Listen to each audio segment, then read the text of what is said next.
Breaking news చూస్తున్నాం. శ్రీలంకలో దిత్వా తుఫాన్ భారీ విధ్వంసాన్ని సృష్టించింది. ఇళ్లు కూలిపోవడం, పట్టాలు జలమయం కావడంతో, అలాగే కొండ చర్యలు విరిగిపడటంతో వేలాది మంది నిరాశ్రులయ్యారు. ఇప్పటి వరకు 334 మంది మరణించగా 370 మంది ఆచూకీ గల్లంతైంది. ఈ సంక్షోభంలో భారతదేశం ఆపరేషన్ సాగర్ బంధు పేరుతో సహాయం అందిస్తుంది.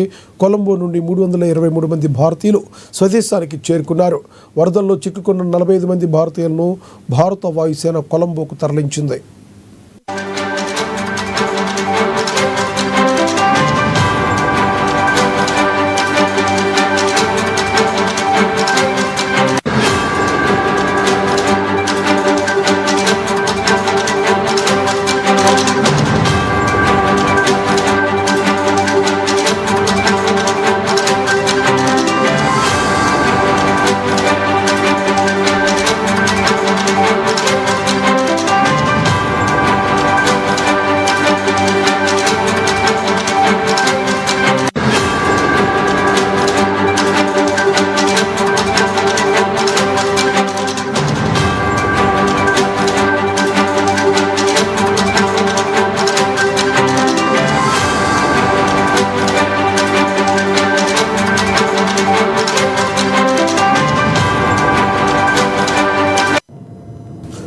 శ్రీలంకలో దిత్వా తుఫాన్ భారీ విధ్వంసం సృష్టించింది.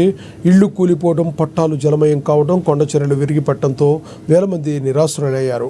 ఇప్పటి వరకు 334 మంది మరణించగా 370 మంది ఆచూకీ గల్లంతైంది. ఈ సంక్షోభంలో భారతదేశం ఆపరేషన్ సాగర్ బంధుతో సహాయాన్ని అందిస్తుంది. కొలంబో నుండి 323 మంది భారతీయులు స్వదేశానికి చేరుకున్నారు. వరదల్లో చిక్కుకున్న 45 మంది భారతీయులను భారత వాయుసేన కొలంబోకు తరలించింది. The floods that have already affected countless areas across southern and eastern Sri Lanka, including many parts of the capital, to spread even further.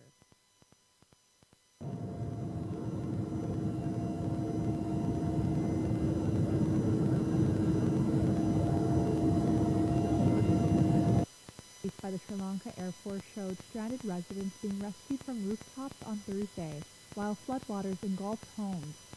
Police and military